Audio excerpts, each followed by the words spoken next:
Good evening and welcome to the Thursday, July 27, 2023 regular meeting of the school committee. I would invite those who are here in the audience to please rise for the Pledge of Allegiance.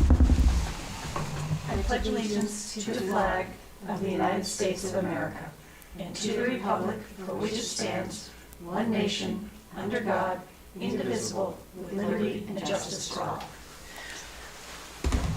Okay, so as people can see that are viewing from home, we are down a couple of members tonight, unfortunately. So we are going to push some of the old business off until next week so that we can, it is next week actually, have a full conversation with things that would be of importance to people and stick with the things that are more time pressing tonight. So with that, I would say this would be the time for public comment. I do not see any public here in the audience to make a comment. But so I'd like to move on to recognitions. And Dr. Kavanaugh, if you'd like to. Sure. I would just like to introduce to the committee and to viewers at home, Ricky Andrade. He is our new athletic director.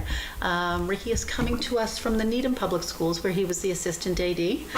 He went through a very rigorous interview and application process, and he really stood out to us as the candidate that was appropriate for Hopkinton. So I won't tell them about you. I will let you tell them about you.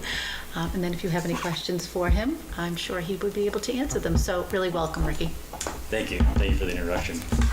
So, yep, as Dr. Caron said, I came from Needham. I guess going back to kind of my education, I graduated undergraduate from Boston College and jumped right into a career in sales and kind of hated it.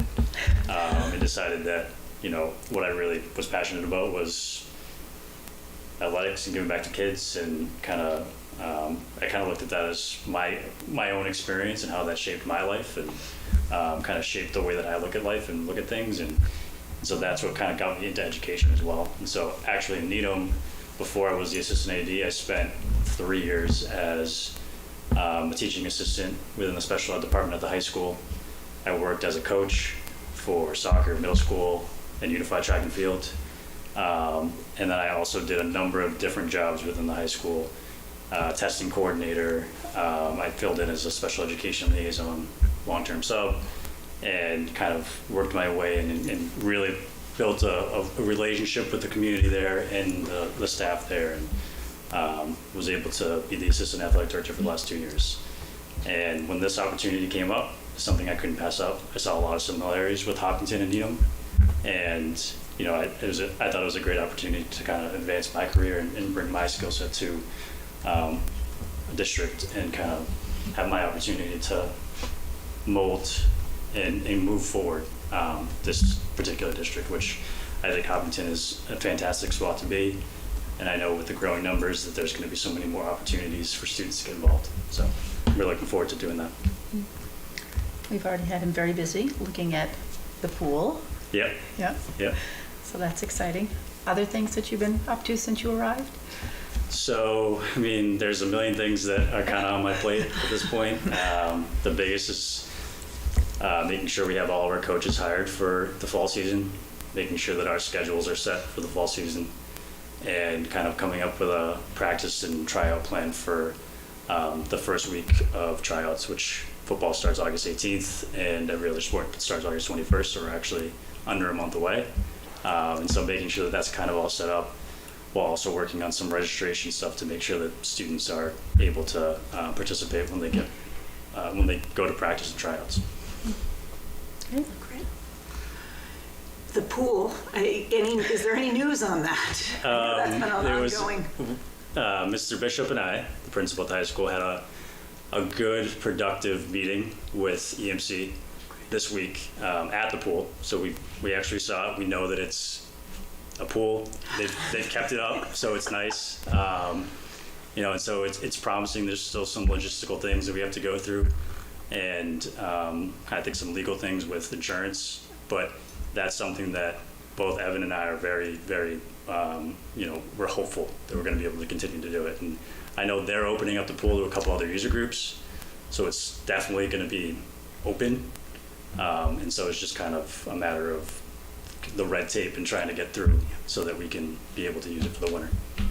It's phenomenal. I know that I had kids who swam back when it was at Keefe Tech, and it was certainly convenient to have a free pool that we could use at our disposal until that closed.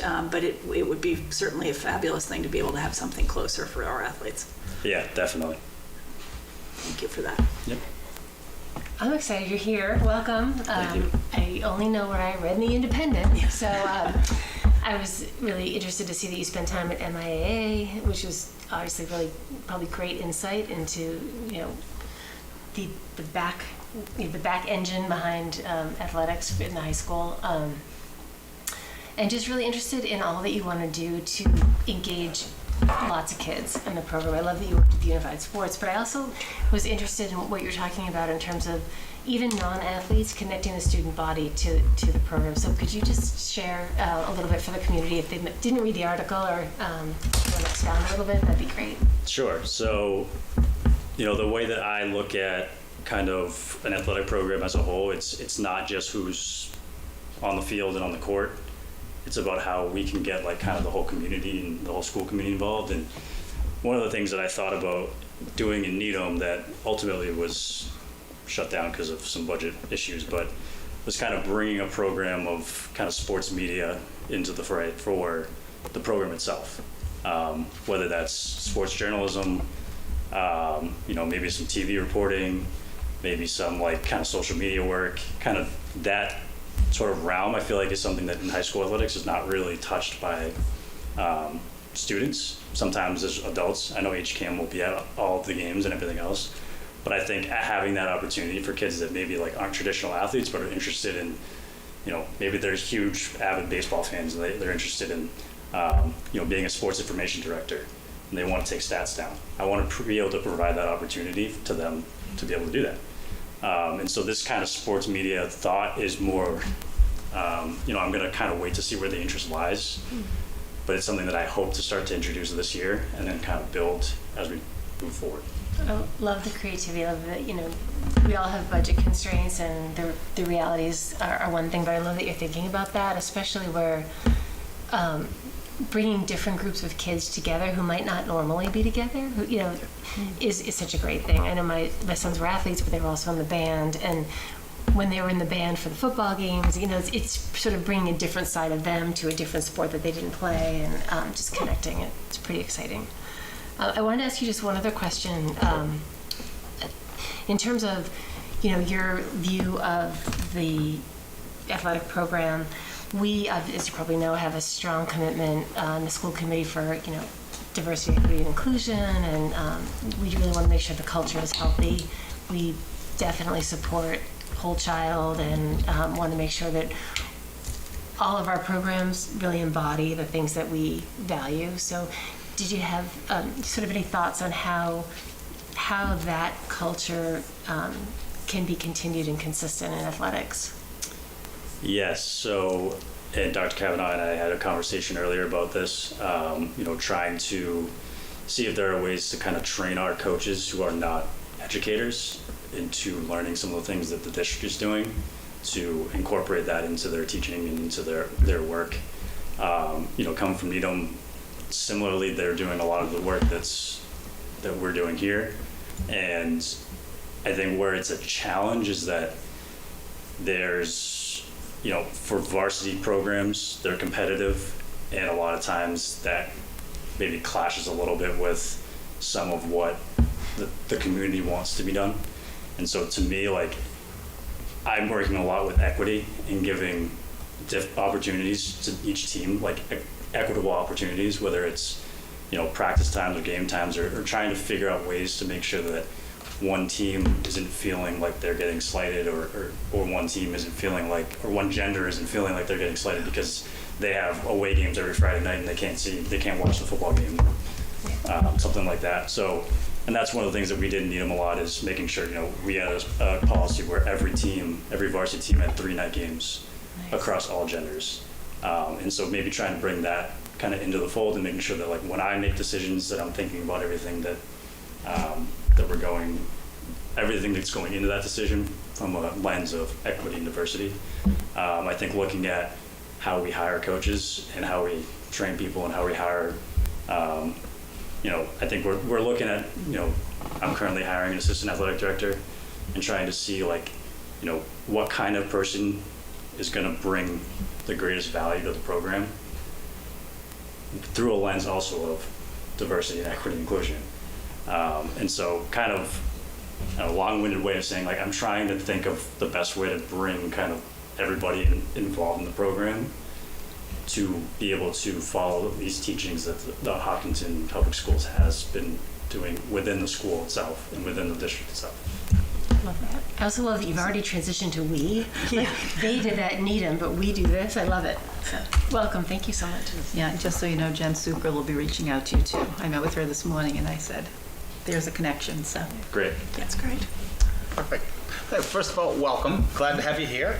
My question would be around sort of the students and the children that we consider maybe at risk. How would you use athletics to sort of bring them in, make them feel part of the school community, and to start to maybe look for that conduit that maybe can begin to address some of those at-risk issues? It's a good question. It all kind of starts out with relationship building and making sure that, I'm open and out there to everybody.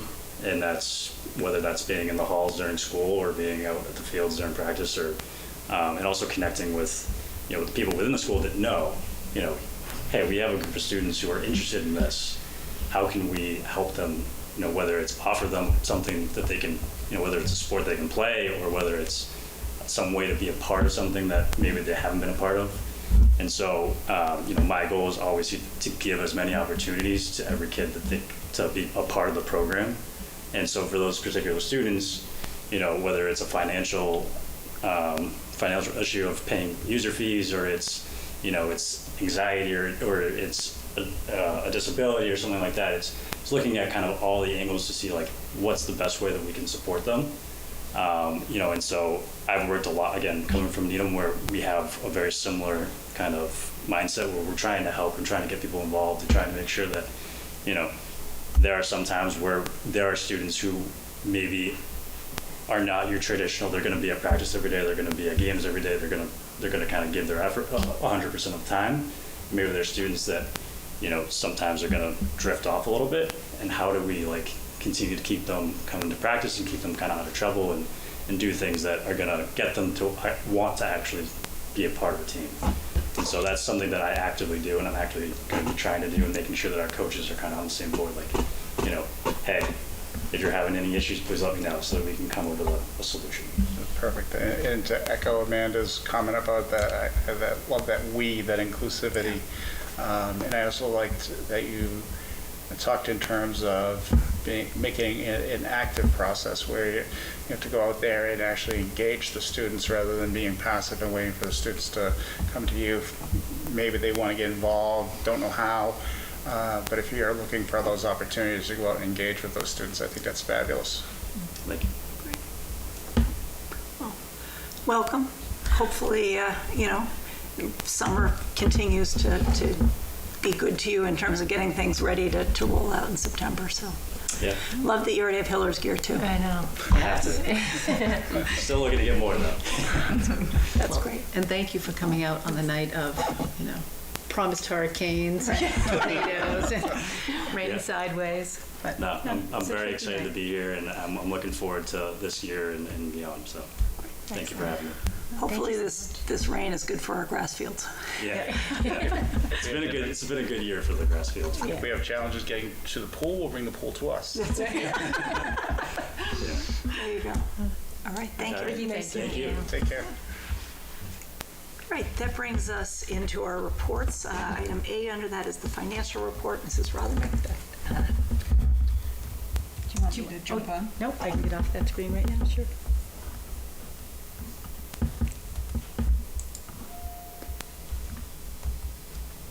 There you go.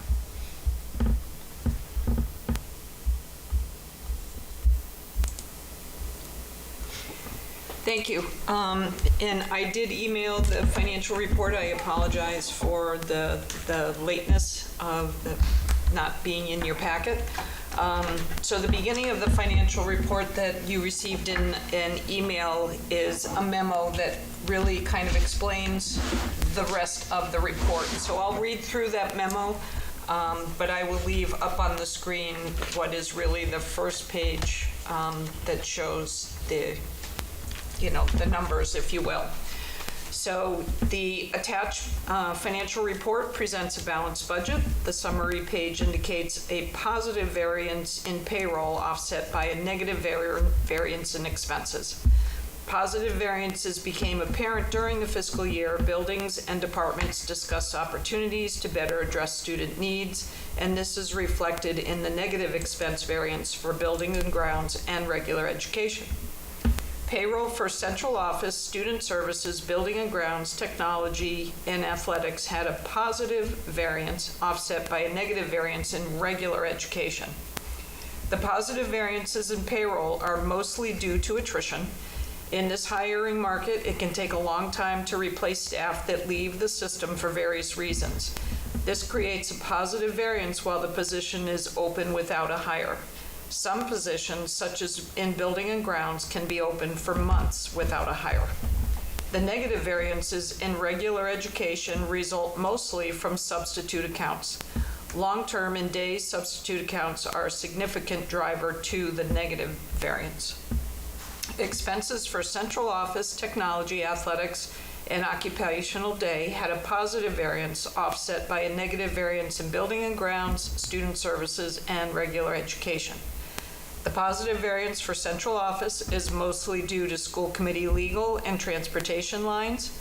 Legal expenses were under budget. As a reminder, this line is budgeted at a historical 3-year average. Transportation was budgeted with the assumption of 2 tiers for all bus runs. However, some runs were just 1 tier. The technology positive variance was minor.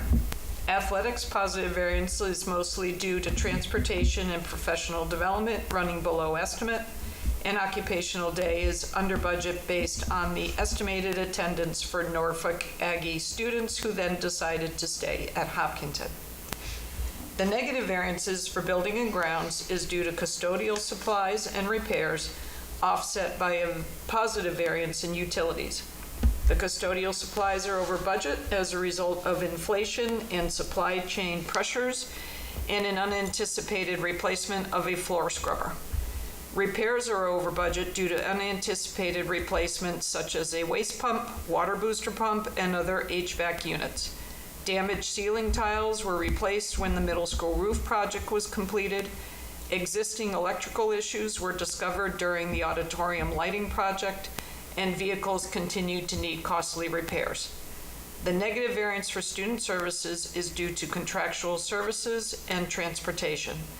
The negative variance for regular education is due to supplies, cafeteria tables for enrollment at Hopkins, classroom furniture for enrollment at the middle school, library enhancements at the high school, and textbooks replacement. Learning environments with student circulation in the auditorium, library, and classrooms were improved with the furniture. Curriculum decisions were made that enhanced teaching and learning, outdated textbooks were replaced, and increased hands-on opportunities were added. The decisions made for this budget year will enhance the learning environment and place the school department in a strong position going forward. So as you can see from the numbers page, it pretty much explains or illustrates what I was speaking about in the memo.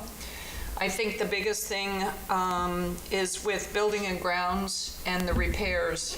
When things pop up that are unanticipated, they're typically a $20,000 hit. So replacing the booster pump, not planned, $20,000. So it adds up quickly to put us into a negative variance on those repairs. The other, of course, when we were doing the lighting project and found existing conditions, that was something that was not foreseen, but had to be repaired. So slowly continue to peel back the onion and get at some of these things. So that's where we are at this time. Thank you. Questions? Can I just ask about the Hopkins cafeteria and the middle school classroom? So are we adding density in both of those? Are we adding like more seats? Is it because of enrollment growth? We're adding more seats for the cafeteria, absolutely, adding tables. And at the middle school, some of the furniture is stressing to be functionable. Okay.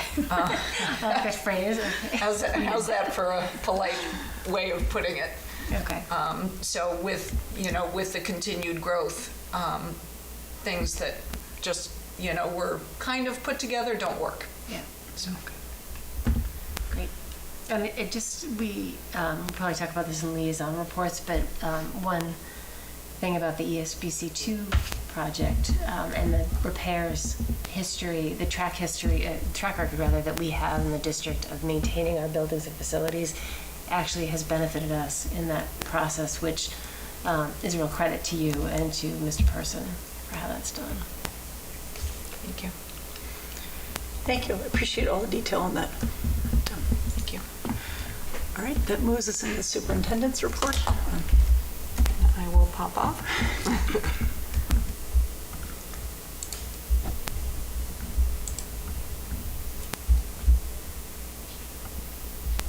There we go.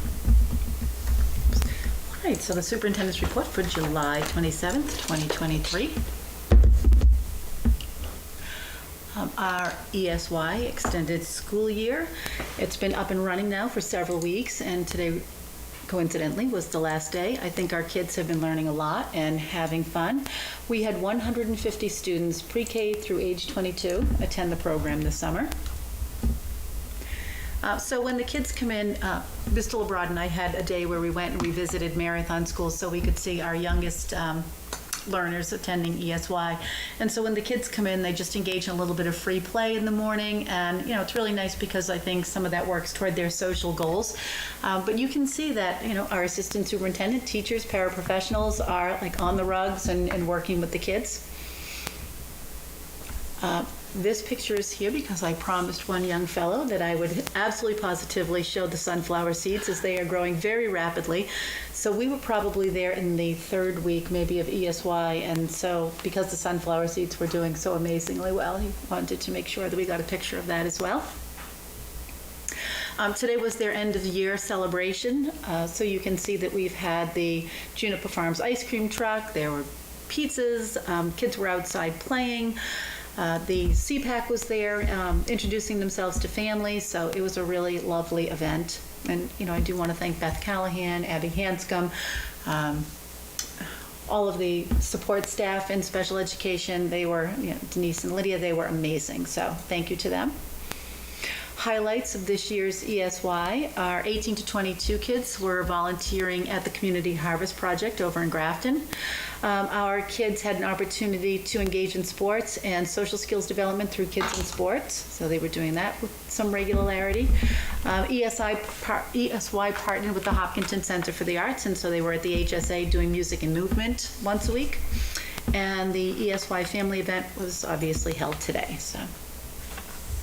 And then finally, I did also want to show the extension to the mural that's at EMC Park.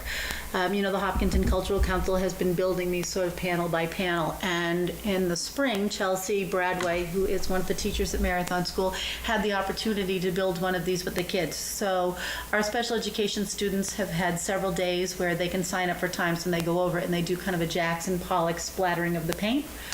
And once that is all together, Chelsea will put on the quote that goes on there, "We rise to great heights by a winding staircase of small steps." So I think it's just been really lovely. And, thank you to Chelsea, who has put so much time and energy into this and into the families who have gotten their kids there to participate in the project. Just a very quick update on the Elmwood project. The ESBC2 met this week, and at every school committee meeting we try to talk a little bit about the cost because we know that that's out there in the community as a concern. So this week at ESBC2, we did have a conversation about incentive points. And so if the MSBA has a baseline reimbursement for Hopkinton of 44.05%. That can be altered ever so slightly by things like the energy efficient schools decisions that they're making. So there's a 3+1 choice now. And then there's also incentive points for a maintenance score. So if you do a good job of maintaining your building, they'll come out and assess that. And 2 is the cap on it, and our score was 1.645. So, and that's been confirmed by the MSBA, which, makes us feel very good about that. So these are just a couple of other ways that, we are sort of saving money.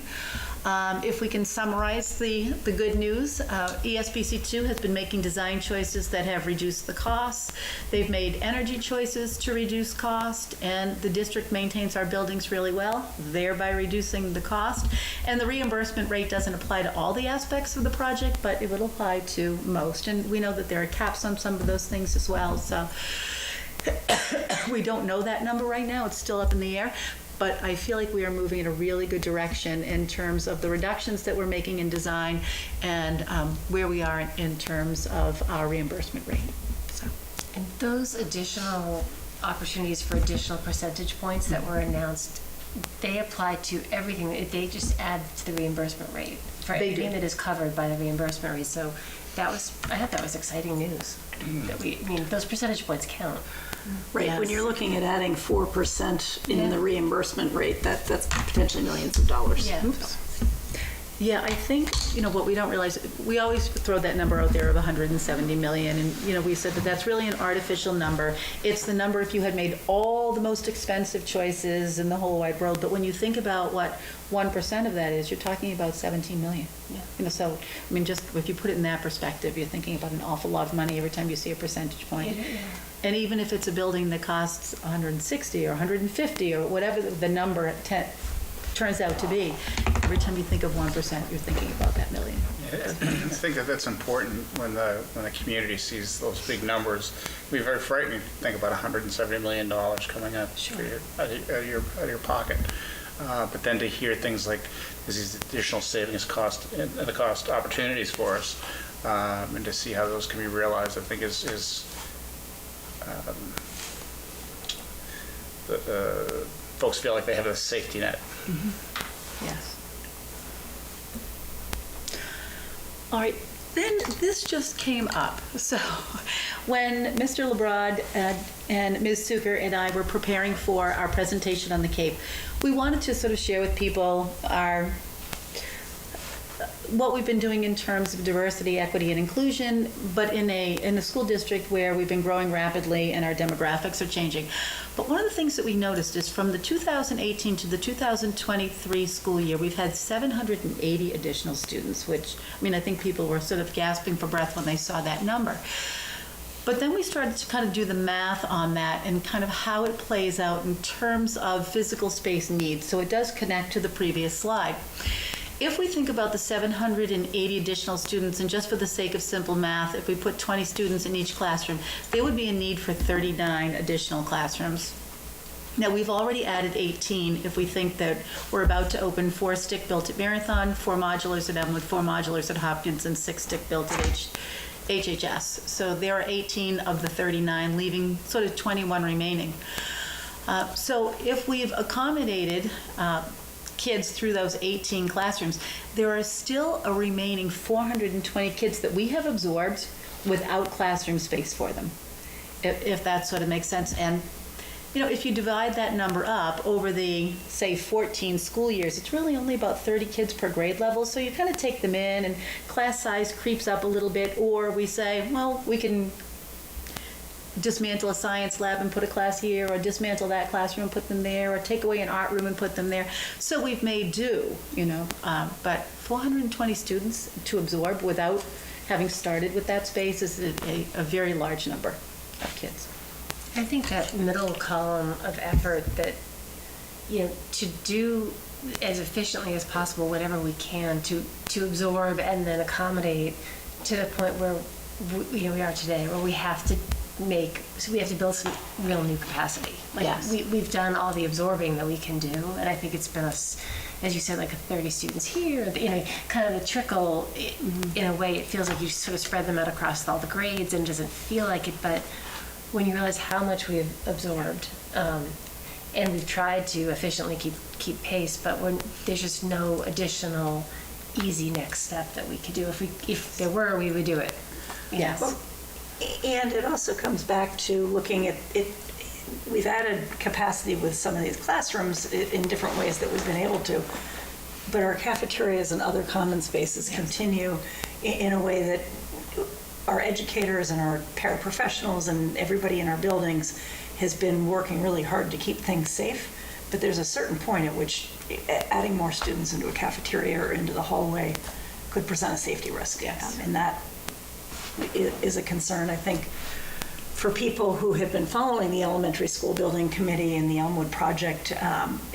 They can see the number of choices that were looked at to address these very issues, and how even though we talk about, a minute ago about the expense of the entire project, that there has not been a less expensive alternative that would meet the needs of our district. All right, that's all I have for you. Questions? All right. Thank you. Appreciate that. So that brings us into the school committee chair report. I have payroll warrant S24001 has been approved. Warrants 23-074S and 23-075S and 23-076S all have been approved. I will say there's been a kind of a downtick in our amount of email we've been getting as a committee. I expect as we get closer to the start of the school and some of these conversations about the elementary school building become more prominent next month, we may experience an uptick in email, and certainly bring that back to talk about here. Do people have liaison reports? So, liaison reports. I met with CPAC, initial meeting, also with Abby, and we're planning to meet again. Really, our first official meeting will be on August 8th. So looking forward to seeing what comes out of that. And also sent an email out to the HOP Coalition. And the email that I received back from Cassandra on August 3rd, they're planning to do their Recovery Day planning. And also looking forward to, they have a next HOP Coalition meeting on August 29th. Thank you. Amanda? You can cover ESBC too. Okay, so we have a forum scheduled for the ESBC 2 on August 10th. That will be, I think, number 8. Is that right? In the number of community forums, there have been so many. At least. The last one. I think there's been 8. Yeah. I think so, too. Yeah, so tune into that. More details to follow. You covered a good bit of the reimbursement rate that we had talked about, which also ties back to what Amanda had been saying about the points that for how well maintained our buildings are.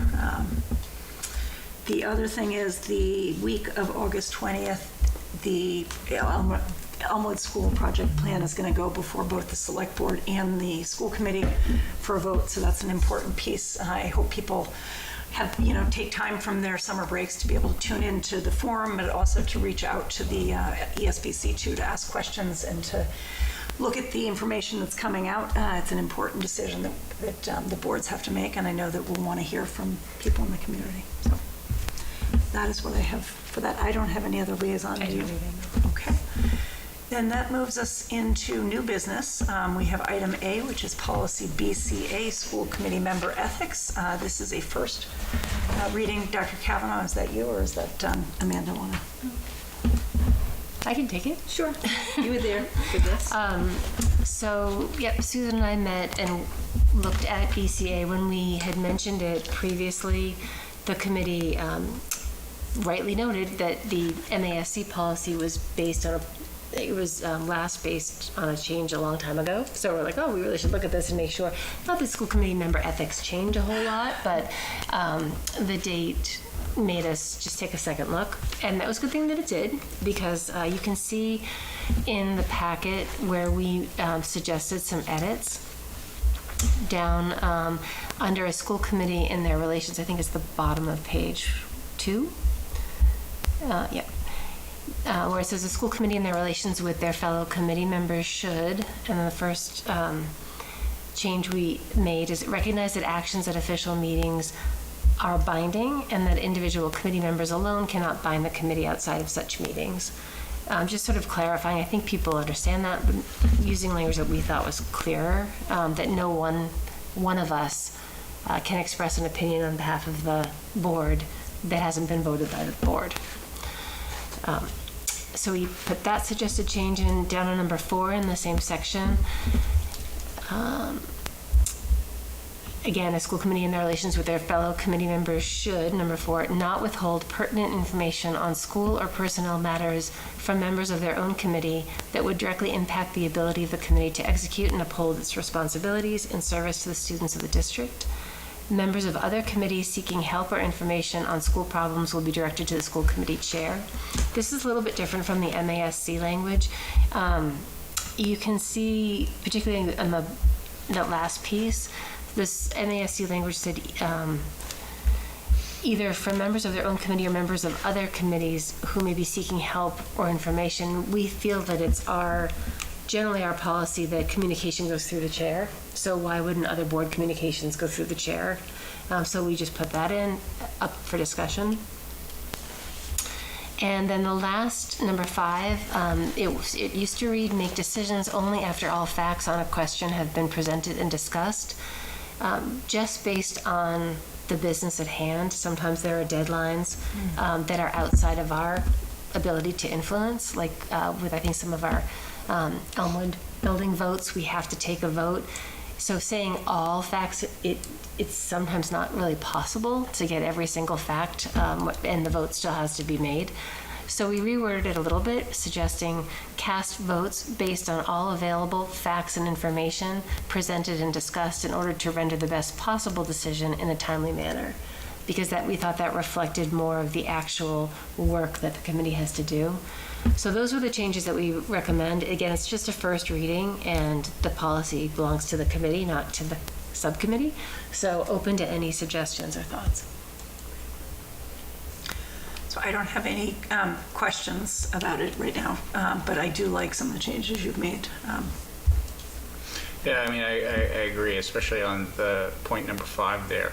Okay. I mean, to say all the facts, I mean, that kind of paints you into a corner where you could go on really perpetually before you had all the facts, and then when the facts change. But so I think to the best possible information at that point, Yeah. I think is a prudent change. I mean, we're not going to vote this tonight anyway, but as you read it through, if you have any thoughts or other suggestions or things that you think are missing, you can just send them, I guess, to Dr. Kavanaugh to bring back to the committee. I think it's an important policy, both for kind of internal thoughts, but also for the community. The community, the residents of Hopkinton expect ethical behavior from us, individually and collectively as a group. So I think it's important, even though I think we all strive to meet ethical standards of conduct, and it's important to call it out intentionally. So thank you for your work on that. Sure. And we will bring that back and have that sent out by listserv. I don't know, I didn't see if it was already, but Okay. if not, We it would be certainly good to will. send it I'm out. not sure if it was either. The second one is policy GBEB, which is staff conduct, also a first reading, and I don't know if you want to take that or Dr. Kavanaugh wants to take that. Just to introduce the policy. Sure, I can do that. Policy GBEB is not one that we had before. And we did have a significant amount of the language that you see in this draft policy in the staff handbook. What we did do was we went to other districts and we went to the MASC and we looked at their policies under GBEB. And so that first paragraph there is pretty much standard in all of the other policies that you see. From there on out, what follows is pretty much what exists in the employee handbook right now. Other than, I think, number 20, and I think there were 2 in there that we kind of married. We didn't eliminate any. Yeah, but I think just a broader context, when we were looking at policies, pretty much every district has a GBEB. This was an omission on our part. And as Dr. Kavanaugh said, even though this is covered in the employee handbook. The community doesn't have visibility to it because we don't have visibility to the employee handbook. It's on the website, but it's for employees. So by bringing this forward, it just makes everybody aware of the expectations for, just as we have our member ethics, this is another policy just to bring to light the expectations of conduct in the district for everybody. And yes, as Dr. Havana said, we did make a few minor tweaks, I think, to wording from what was in the handbook, but they will align when we agree. will. Whenever we Yes. agree on this, we will make sure that they align. And yes, we added number 20. I think there was a different number 20 that we didn't. We made a couple swaps, but I think we added number 20. Just again, sort of obvious, but just to put it in writing, failing to implement locally determined curriculum. I think we saw this in another district and we liked it. That's based on the guidelines of the Massachusetts curriculum frameworks and our locally determined educational programming consistent with each staff member's role. That, we expect that the curriculum will be implemented according to local and state frameworks. Again, kind of obvious, but just, we took sort of the best of the best in some cases from the other districts that we looked at. Yeah, and as I'm looking at it again in the second paragraph, we do have a lot of the second person pronouns, so that will need to be cleaned up a little bit. Yeah, well, grammatical. So I do just want to jump in and say I like this. I know that it didn't come from any particular issues, but rather from the fact that we didn't have it in ads, rather than adding something onerous on our staff or any restrictions that anything like that. It's looking to add transparency to what's already being done by our excellent staff. Correct. Yeah, no, I echo that statement. I mean, I think it's terrific that we have it in the handbook, but this putting in an actual policy adds that extra layer of, like you said, transparency. That now the population can go out and look this up if they want to. Right. And I think it also calls back to we are the employer of record. We have the responsibility for our staff and to show that transparency of what those policy is. Yes, and I would agree with that. The legal reference, when you take a look at that, it does in fact say that every school district has to make it very clear to all employees that you have the responsibility to familiarize yourself with, and we never actually codified that here. So, just in keeping with MGL, I think, as well. Again, just a first reading, and this is new and dense, so it'll take a few readings, but hopefully we can get it in place, agreed on and in place in whatever the final format is by the start of the school year is the goal. That would be great. And to have it go out also by listserv to allow for feedback from staff and community members. Yeah. Okay. That brings us then down into the Hopkins School gift account. Dr. Kavanaugh, there's a donation, I see. Sure. That page. All right. These are typically quick and wonderful.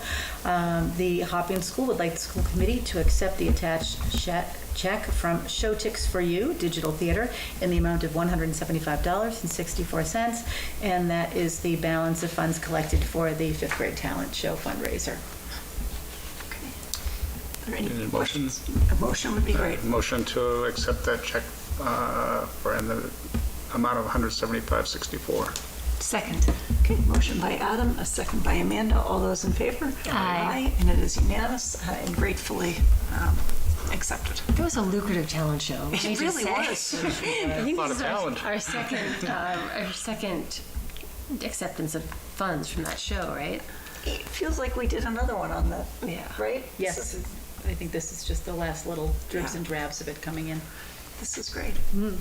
All right, well, we'd like to go ahead then with our 5-year capital plan and capital project update. Okay.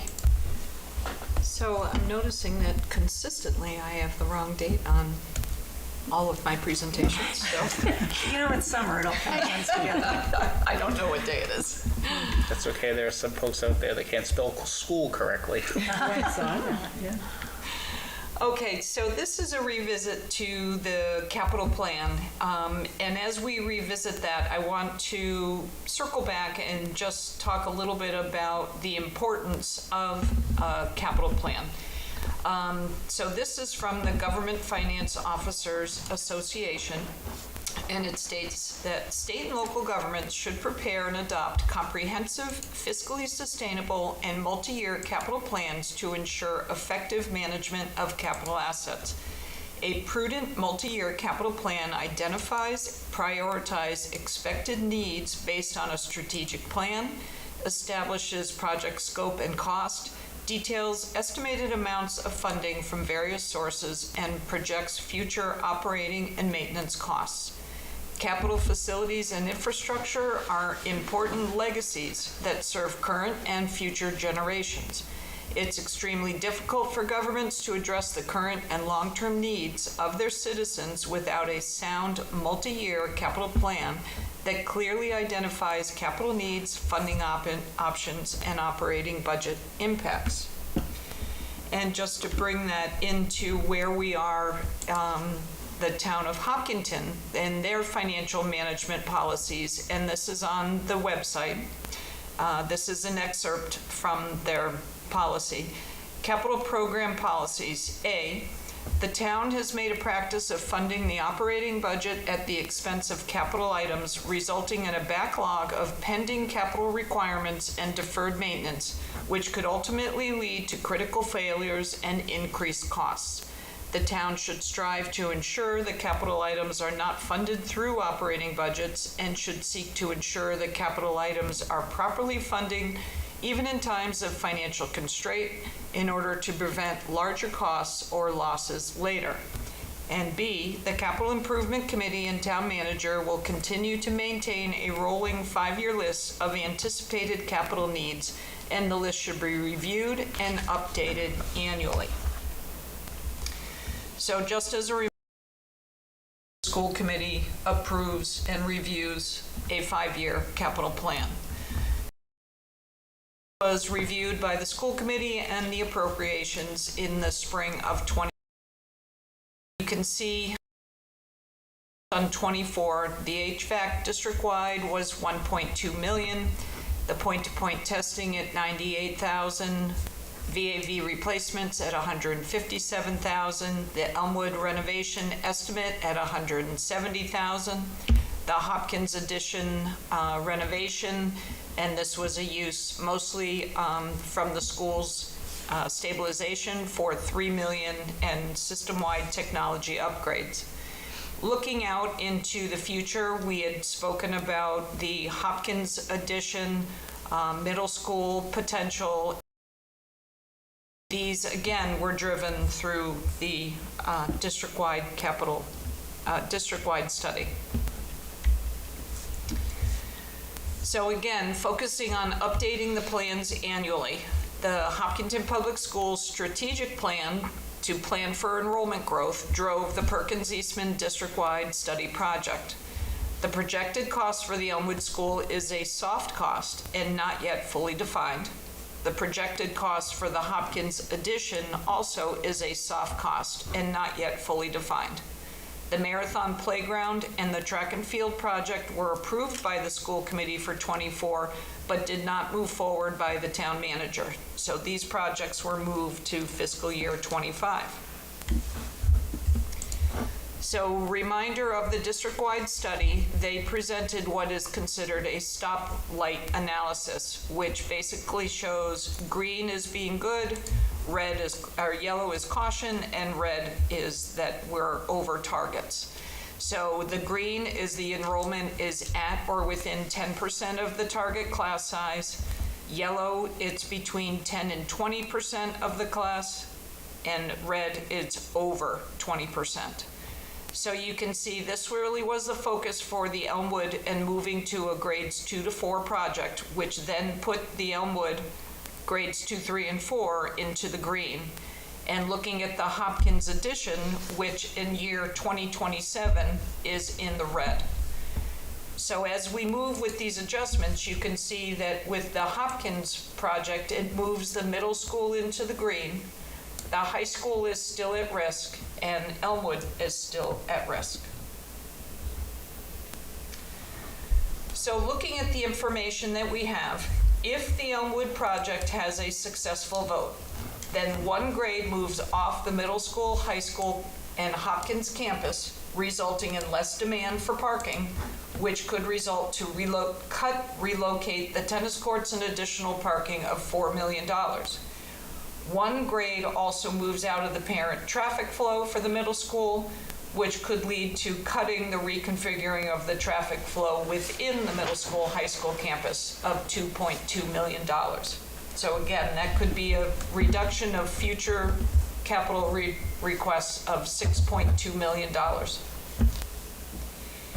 If the Elmwood project and the Hopkins addition have a successful vote, the middle school, high school study design, moving the 6th grade to the Hopkins creates approximately 10 classrooms available for the high school.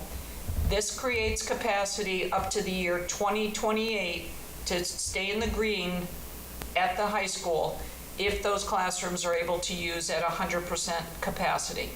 Now, a high school use is typically at 85% rather than 100, and that's due to scheduling because kids are always changing. The feasibility study design project timeline can adjust depending on actual enrollment and the utilization of those classrooms. If the Elmwood project has a successful vote, the marathon study design, the current Elmwood school will be available for potential relocation of the preschool. Relocating the preschool program opens 6 classrooms to absorb the marathon enrollment, with the exception of the common areas such as the cafeteria. The feasibility study project timeline should remain in fiscal year 26 to study the potential options. However, design and construction project can adjust depending on the actual enrollment and what those feasibility study options show. If the Hopkins addition has a successful vote, the Loop Road paving and sidewalk project. This project could potentially be wrapped into the Hopkins project costs as they do a new emergency access road around the building and parking reconfigurations. This project can be moved to FY27 to coincide with the Hopkins opening. However, if it's wrapped into the Hopkins project, it could be removed entirely. So all of that, and again, this is where the stressing of updating projects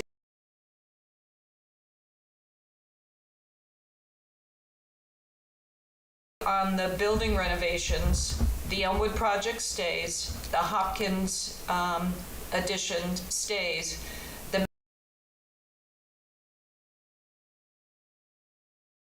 However, the actual design and construction again could move out. The Loop $5 million could move to FY27. However, that could be wrapped into that Hopkins addition. The playground for Marathon and the track and field projects stay as is. The Marathon playground again is due to enrollment growth, and the track and field is also in end of life. If Elmwood moves forward, that moves off the schedule. So this is what it would look differently than what was reviewed in the spring. And again, I gave you a lot of if-then statements that lead up to that. And I believe that's it. Do you have any questions? So first, I want to thank you for taking time to go through this. I know this is a big kind of fluid piece that we've been going back and forth, and we've asked you to take several swings at this capital plan. One of the things that was a driver for me in having this conversation is how pressing the need for both the Elmwood and the Hopkins additions are, and the concern that there are things that we had discussed last spring that could potentially sway voters away from voting for the projects immediately in front of us because they think that we're definitely going to be doing those other things. So I love that you have taken some of those if-then and enabled them to not appear as part of our 5-year plan, because if we do these 2 projects, it opens up a lot of possibilities to delay things, even though in an ideal world, we might be able to, where when there is unlimited finance, we could do all of them. I don't think that's the reality that we live in, sadly. Well, and the other piece too is, and this is why I stress that this is reviewed annually. There's a danger in taking a 10-year capital plan, adding it all up and saying this is the effect. Right. Because there are levers that are pressed annually that change that information. So just adding up a 10-year capital plan and presenting that to the public is not a good way of doing things. So you can see how easily some of these if-then statements change projects. I appreciate that very much, and I'm looking kind of even some of the things that you've added in here for transparency, I'm sure, is looking at the Elmwood renovation replacement is the 170 million, which is not a real number, we know, and also does not take into account the MSBA reimbursement. Correct. Which, as we discussed earlier, is a number that's increasing percentage-wise. Yeah, just picking up on that, Mike, I love this presentation. I'm very thankful to you for helping us digest it like this. We, the committee, has been aware of the fact that decisions that we make as a town will influence downstream, but this is very, very helpful and very clear. I think the first or second slide, we were talking about the law, so the guidance from the financial governance folks about sources of funds as well as projections, made me wonder if there's any way, I know we don't know the reimbursement amount, we don't know for sure whether we'll get some of the grants and incentives from the geothermal and so forth, but we do have a reasonable expectation of a significant offset to the 170 million, even though we have to vote the total sum at town meeting, whatever that sum ends up being, and that's very scary to the town. We know that a significant amount will be coming back.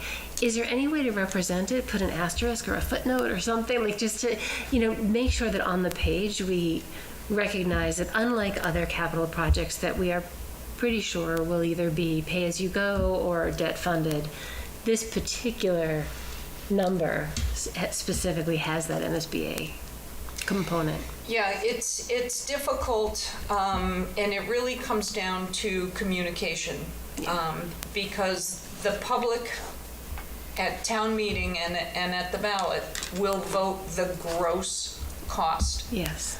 But that understanding needs to be that there is X amount that is reimbursed by the MSBA, X amount that will come back through incentives, and that's a communication thing.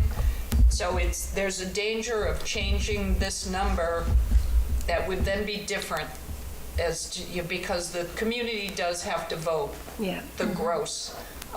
But it is a communication in that the 170, and again, that's not the number yet. The number is forthcoming in the future, is what the community will see, but it is not what will be the impact for them at a tax rate. Yeah. Yeah, I think part of the danger of creating, displaying a small number is that's the number that that's gonna stick in their head. Well, you got it from 170 down to 130 or whatever it is. That's the number they're gonna be stuck in their mind, is that 130 number, and I'm just throwing a number out there. That if they come back and it winds up being less than that for reimbursement, that then the repercussions for that are going to be immense. Yeah, I'm not suggesting we change the placeholder number for those reasons, but I just feel like an asterisk or something, some way of just, again, with the communication, being clear about this number is different from the other numbers. Like, we're not getting MSBA reimbursement for a Hopkins addition. We haven't applied for it. We're not in the stream for that. Whatever we do to fund that is going to come, out of our funding sources that we always have. But this particular line item is distinct. The other piece about this item that is distinct is that it's a fluid number right now. The amounts are out with the cost estimators, even though we won't have the bids in hand when we go, to make a vote in August, we'll have the actual cost estimates in hand. Yeah. It should be significantly, in things like when we went with the design bid build, that was a potential savings of up to like $10 million, depending on percentage points. We'll know better where we've been able to save, things that we saved from looking at the materials, both inside and outside the building. And then the other piece is, once those cost estimates come back, there's also the opportunity for the ESBC to say, okay, we had gone with this particular material, but we had anticipated that it would be less than that. There are opportunities to bring it down a little bit more then. Yeah. So that 170, even though I agree with you that we have to put the number that we're actually looking at, it could be significantly less than what we're looking at today. Yeah, I mean, I think that it's important that the community knows that 170 number. But like to your point, Amanda, it's sort of like an asterisk, knowing that 170, that we more than likely are going to come in far below that 170. And what that number is, we don't know yet. We don't, but we will in not that long. Right. Yeah. We'll know, if in fact what we think we've been able to reduce on is going to be projected to be reduced on. And I think that's what the community needs to hear, is that, that we're constantly addressing that, and we're looking at, because 170 is a big number. We all agree with that. So the caution is there. But, we don't want that number folks to feel like that number is a concrete number at this point. Right. If I can jump off those two buildings, the one other thing that in my dream I would love to see would be the Marathon playground. If there was some fundraising that was able to be done to offset that number. I know there was some pushback in the community when we brought this forward initially, that the $1 million is a lot, even though it's a small piece of our overall capital. I think if we were able to get any fundraising groups on board to help us with that would go. Things like bricks or whatever else. Ms. DuBois has had conversations with the Marathon PTO, so we will strategize something like that in the Fabulous. fall. Yep. So, thank you. So I don't think we're looking to take a vote on this tonight, in part because some of these numbers are going to change, and in part because we're missing 2 members. Yeah.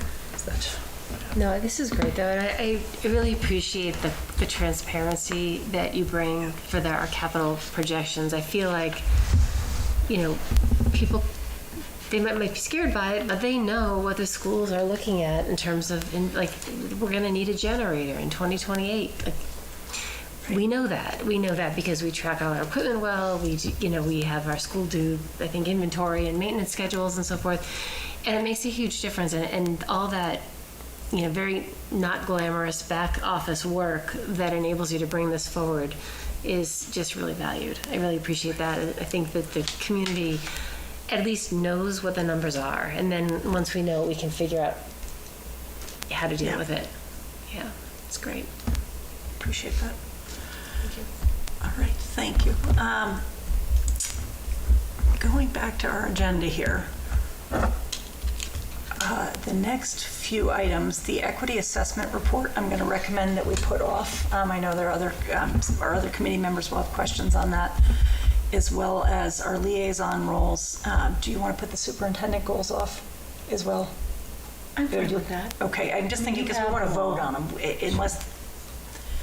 and then as well as the conversation on the superintendent annual review, because I know that our other members will have some things they may want to express on that.